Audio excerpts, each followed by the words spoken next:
ibu mertua gue selingkuh sama adik ipar gue. Udah foreplay, tiba-tiba bapak mertua main dorong pintu aja. Mertua aku Mbak Rech doyan banget ke dukun.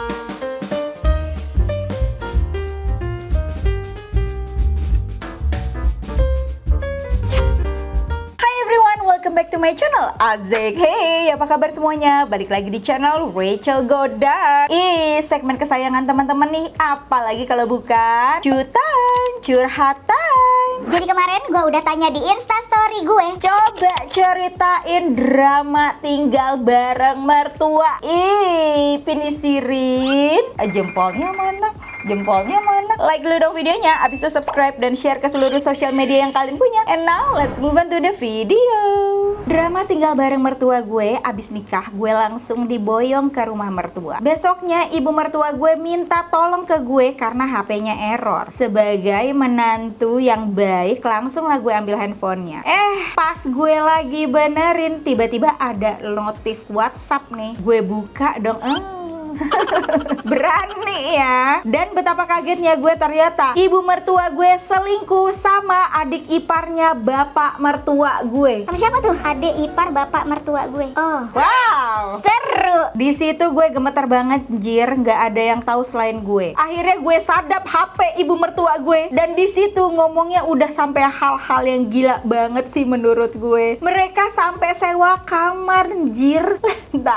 Nih ada juga nih mantu pengen ikut campur urusan bertua ya, tapi Gimana, kayak kepo kali ya kan? Saking gregetnya gue nggak sengaja bales WA sadapan itu. Gue bales gini, ibu ngapain selingkuh? Nggak malu sama umur apa? Mana ntar lagi mau punya cucu. Terus ibu mertua gue bales apa? Kurang ajar banget ya. Udah untung saya restuin sama anak saya. Di situ gue sadar gue baru aja jadi mantu. Akhirnya gue cerita ke suami gue detik itu juga, dan suami gue bantu ngeles, bilangnya dia yang ngechat ibu mertua gue. Awal nikah kan masih malu-malu kucing gitu ya. Nah, karena kamar suami ini pintunya nggak bisa ditutup rapat, jadi kalau kita mau bercinta kudu menunggu semua orang tidur ya kan. Pernah tuh udah foreplay, tiba-tiba bapak mertua main dorong pintu aja. Untung lampu dimatiin, jadi masih ada waktu keseperkian detik buat nyari selimut. Tiba-tiba aja tuh bapak ngidupin lampu, terus aku pura-pura tidur. Suami yang kesel nanya ke bapak mau ngapain kan. Ternyata bapak mertua ngajak suami nonton bola.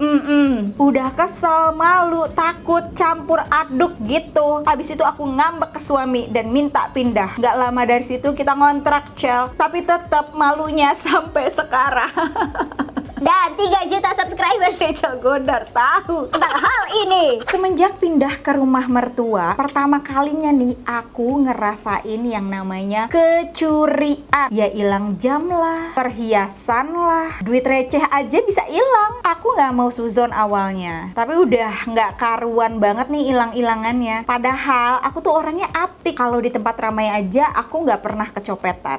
Sepertinya malingnya dalam rumah mertua. Orang dulu pas masih ngontrak sama suami nggak ada hilang-hilangan juga. Masa nyalahin suami yang kerja seharian jarang di rumah? Di rumah itu cuman aku berempat, suami, ibu, bapak mertua. Udah, apa ada tuyul? Ya kali ya ada tuyul di sini, kata ibu mertuaku. Suatu hari aku pulang dari warung, tapi Bumer ngira aku lagi pengajian. Aku menciduk Bumer lagi ngacak-ngacak lemariku. Abis itu dia nangis-nangis drama, bilangnya cincin ibu dari Uyut suamimu hilang, Du.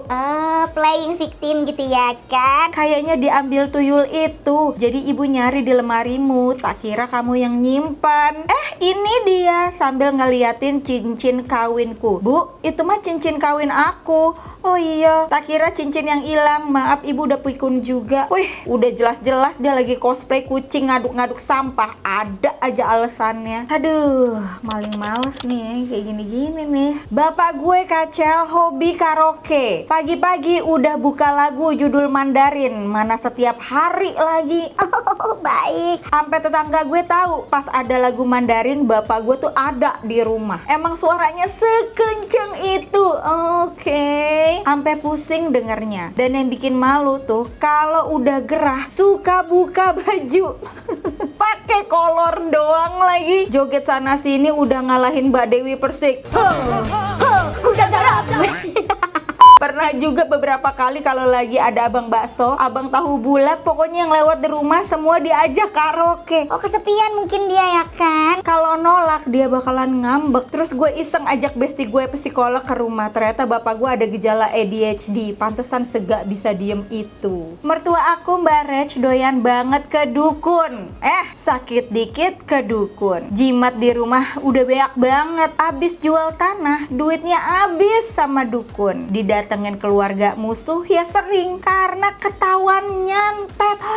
Mana aku tinggal bareng lagi. Orangnya baik tapi bikin aku nggak betah kan. Tahun lalu beliau meninggal. Itu pun meninggalnya susah banget. Sering kesurupan. Gak tau lah dia punya perjanjian apa sama setan Mbak Rech. Bahkan nih ya, aku masih suka ngerasa arwahnya tuh masih di sini. Pengen banget aku pindah dan jual rumahnya. Tapi ya nggak laku-laku karena terkenal angker. Bisa nih ya radio nyala sendiri. Tiba-tiba ada gelas kopi di meja makannya dia. Padahal nggak ada yang bikin. Ih, sumpah serem banget. Suami juga sering rep-repan.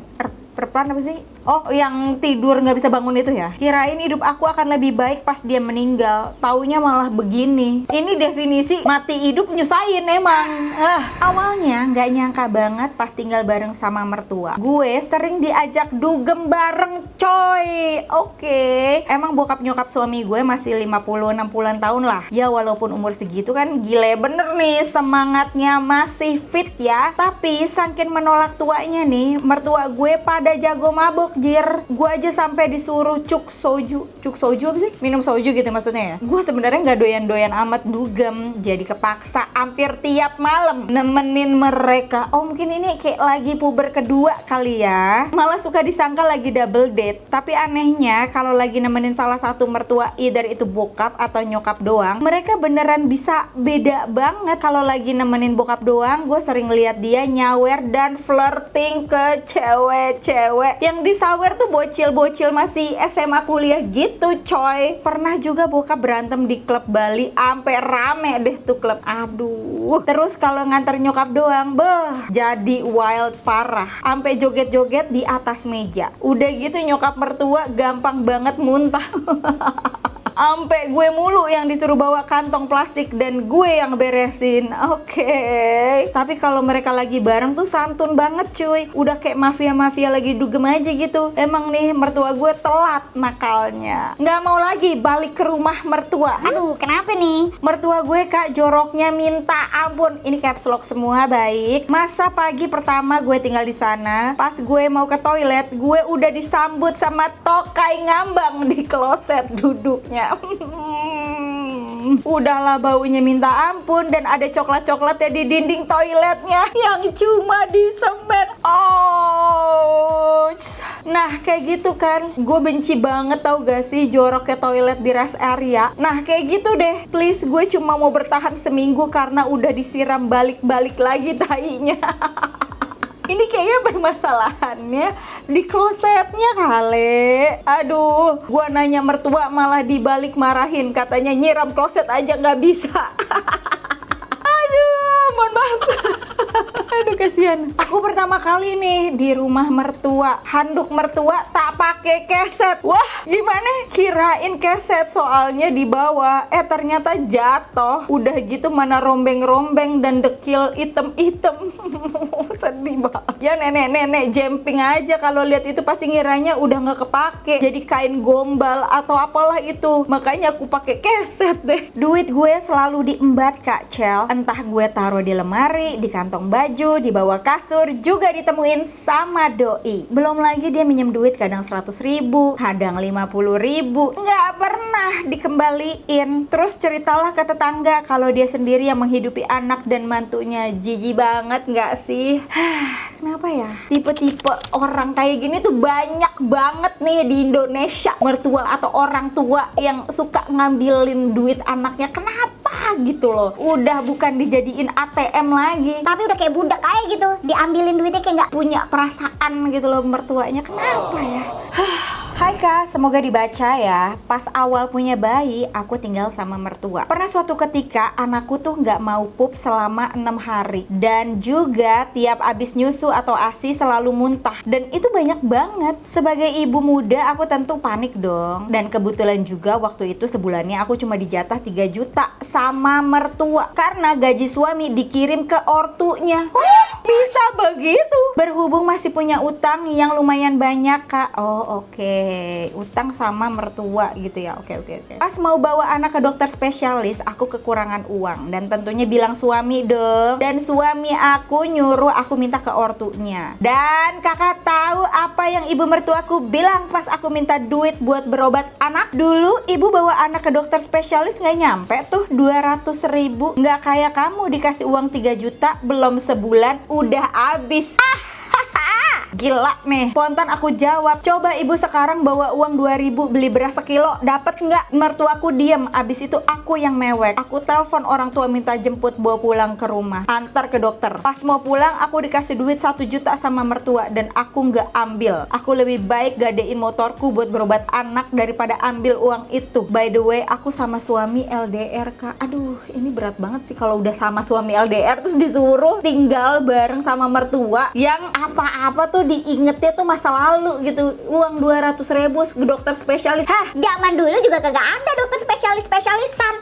gue nggak tinggal satu rumah bareng sama mertua, tapi gue sebelahan rumahnya persis. Oke. Mertua gue punya kunci rumah gue dan bisa kapanpun masuk ke dalam tanpa ngebel atau ketuk pintu dulu. Jujur nggak nyaman banget Kak, karena mau ngapa-ngapain kelihatannya nggak bebas, kayak dipantau CCTV gitu ya Shay. Nih misalnya kalau ibu mertua lihat di atas meja makan gak ada makanan, gue bisa diteleponin padahal gue lagi di kantor dan ujung-ujungnya diceramahin, masak dong tiap hari kan lebih sehat. Kalau nerima paket dan ibu mertua lagi di depan rumah, pasti diliatin dan ditanyain paket apaan, beli apa, dan kalau GoFood diliatin isi-isinya. Rese banget nih tipe-tipe mertua yang kayak gini. Tolong, ini nontonnya lebih baik bersama suami gitu ya, kalau perlu sama mertuanya. Seru kan? Sering kalau ada teman main ke rumah, ibu mertua bisa tiba-tiba datang cuma buat lihat sebentar, terus keluar lagi. Kitanya yang lagi ngobrol langsung diem sambil bingung ngeliatin boomer yang mondar-mandir. Sering nih gue lagi posisi nggak pakai bra karena kan udah mau tidur atau lagi nyantai. Tiba-tiba bapak mertua masuk ke rumah dan panggil-panggil. Alhasil gue buru-buru deh tuh pakai bra. Oh baik. Nggak cuma abang paket doang yang tiba-tiba langsung pakai bra. Tapi bapak mertua resek ember. Gue pernah lihat di CCTV kulkas gue dibuka-bukain, dapur gue dilihat-lihat, bahkan tong sampah gue juga dikorek-korek. Oh, bener-bener dibukain gitu sama ibu mertua almost every day. Kenapa ya? Kayak gak ada kerjaan banget gitu loh. Gue udah coba komunikasiin sama suami kalau nggak nyaman dan minta cari rumah yang agak jauhan, tapi nggak digubris, cuma dibilang, yah namanya juga orang tua nih. Tolonglah suami-suami gitu ya. Kalau istrinya tidak bahagia deket-deket sama ibu mertuanya, tolong dikasih jarak, dikasih solusi. Jangan cuma bilang Dimaklumin aja, ya namanya juga orang tua. nggak bisa, para suami nggak bisa kayak gitu. Lo pengen kehidupan rumah tangga yang baik, yang bahagia, yang sehat, anak-anak tumbuh dengan sehat. Tapi kalau istrinya tidak bahagia, itu semua tidak akan terjadi. Karena mental istri menentukan kebahagiaan keluarga. Anda sebagai suami, tolong jangan diem aja. Diem aja itu berarti tidak melakukan apa-apa. Artinya setuju apa yang dilakukan sama mertua terhadap istri Anda. Apa gitu? Jadi tolong dikomunikasiin baik-baik. Dipanggil istrinya, diajak ngomong, dipanggil ibunya, diajak ngomong gitu, dikasih solusi. Jangan cuma bilang maklumin aja. Namaste. Anakku hampir dikasih empasi daging mentah sama mertua. Ceritanya aku baru bikin nasi tim. Boomer ngide banget, nggak pakai bilang dulu. Nasi tim itu udah mau mateng, dicemplungin daging giling mentah. Walhasil nasi timnya merah bau amis. Ya aku buanglah sambil ngomel ke Boomer. Nggak kapok. Siangnya tumben bener mau bikin sufor anakku. Pas diminumin abis separuh botol, anaknya udah nggak mau. Tumben banget kan? Padahal nih anak biasanya minum susunya kencang. Tiba-tiba boomer nyeletuk. Mau ya minum susunya? Itu tadi ibu campurin air rebusan daging giling. Marah gak tuh? Habis itu anaknya mogok gak mau lagi minum susu pakai botol. Mana aku ngantor pula. Aduh, untung cuma tinggal seminggu doang. Ini nih kelakuan mertua yang bikin emosi. Kalau udah punya cucu nih ya, misalnya mau ngasih makan apa, mau ngasih permen, mau ngasih biskuit, seharusnya ngomong dulu sama ibu bapaknya, sama anaknya gitu ya kan, emaknya atau istrinya gitu, atau menantunya gitu. Jangan main kasih-kasih aja tuh biskuit tuh daging merah. Kan itu tanggung jawab orang tua. Gue tahu banget nih tipe mertua yang akan bilang, dulu anak ibu dikasih pisang umur 3 bulan juga nggak apa-apa. Zaman dulu belum banyak penyakitnya, Bu. Dan zaman dulu itu ibu berarti beruntung, nggak mati keselak tuh anaknya. Aduh, emosi.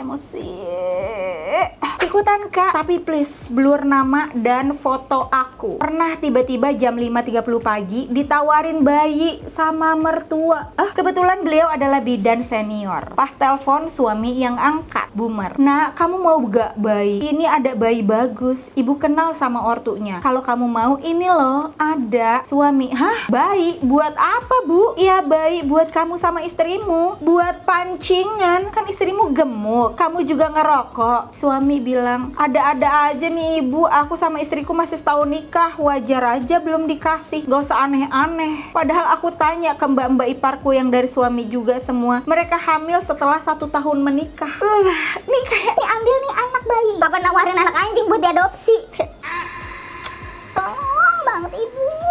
tinggal sama mertua udah 4 tahun. Dan selama 4 tahun itu aku tahu ternyata papa mertuaku sering lecehin ART di rumah. Beberapa dari mereka cerita ke kita, anak-anaknya, dan beberapa lagi berhenti tanpa kasih penjelasan apa-apa. Yap, sering banget kita harus ganti pembantu karena nggak ada yang betah. Aku pikir karena mereka nggak cocok sama kerjaan di rumah, tapi karena kelakuan papa mertuaku dong. Aduh, sampai-sampai hal ini tuh udah rahasia umum di komplek rumah kita. Dan parahnya mama mertuaku udah nggak bisa berbuat apa-apa karena sakit demensia. Dan papa mertuaku ini juga udah punya istri simpanan. Tapi heran banget, kok nggak pernah cukup ya sama hal yang berbau selangkangan. Malah pernah juga beliau ini ngintipin aku di tangga pas aku lagi pakai daster. Ampun banget rasanya Ilvi, parah kak. Tapi dia papanya suamiku, bodoh amat, mau itu dia bapaknya, mau itu omnya, kakaknya, siapapun, bodoh amat. Ya namanya sudah melakukan pelecehan seksual berkali-kali lagi dan gak ada jeratan hukum sekalipun. Aduh, mendingan jauh-jauh deh. Gue gak ngerti apa yang ada di pikiran suami lo. Udah tahu bapaknya kayak begitu, tapi masih tinggal bareng gitu. Apalagi punya istri gitu. Kayak gue mendingan makan nasi pakai garam tapi gak tinggal sama penjahat kelamin. Hai Cel, please jangan sebut nama gue ya. Drama tinggal sama mertua mah banyak. Gue pernah sadap WA mertua cewek karena gelagatnya mencurigakan gitu. Bentar, ini kenapa sih mantu-mantu pada kepo gitu loh sama WA mertua? Gue scan lah barcode WA ke laptop karena tiap bapak mertua lagi pergi, kerjaan doi naik ke lantai 2 untuk telepon gitu. Dan bener aja kan suka WhatsAppan sama duda. Nacal. Pernah gue diajak mertua ke Ponpes. Ponpes apa sih? Ponpes itu doi beli mukena baru. Gue mah silakan aja karena bukan gue yang diminta untuk bayarin. Ternyata dapat uangnya dari om itu. Ya taunya dari percakapan WA mereka. Doi sering masak banyak lalu diantar ke rumah si duda itu. Banyak deh pokoknya, tapi ku sudahi kepoku karena ya udahlah, dosa kan dia yang tangguh. Tapi penasaran kan, masa sih bisa berhenti? Hai kak, aku mau ikutan. Aku 9 tahun hidup bersama mertua. To be honest, aku merasa mertuaku bakalan jadi idaman mantu yang suka dimanjain. Tapi tidak dengan aku. Aku gak suka beliau milihin cangkir pribadiku. Aku gak suka dibeliin spring bed walaupun mahal dan kualitasnya terbaik. Tapi bukan yang aku mau di toko oren. Aku gak suka diajak belanja ke toko sepatu branded karena menurutnya sepatuku tuh kurang gongnya aku diwariskan LV Neverfull. ngumpul dengan alasan bisa dititipin barang bawaannya ketika beliau malas nenteng tas. Oh, mertua rada bosi ya. Padahal tasku kecil karena aku nggak suka bawa barang banyak. Sementara bawaan beliau kayak kantong Doraemon, segala ada. Ya sih, kadang-kadang ya. Nih lagi-lagi ya, mertua baik belum tentu cocok sama menantu ya kan. Halo Kacel, aku tuh mualaf karena nikah sama suamiku. Sekarang tinggal sama mertua laki. Tiap aku bawa makanan ke rumah pasti aku selalu ditanya, ini apa? Babi bukan? Sakit hati lah kak. Dari masih Katolik aku juga nggak makan babi karena mamiku Muslim. Tapi nggak pernah sekalipun aku ditanya kayak begitu. Aku udah pernah bilang sama suami, tapi dia cuma minta aku maklumin aja. Aduh, nggak bisa nih. Udah berkali-kali ya, yang curhat tuh suaminya tuh diem aja gitu, minta dimaklumin aja, tolong. Ah, capek nih gue. Lanjut ini pengalaman aku kak waktu baru nikah. Tinggal di rumah mama mertua. Waktu perdana makan masakan mertua, aku niatnya muji masakannya tuh enak.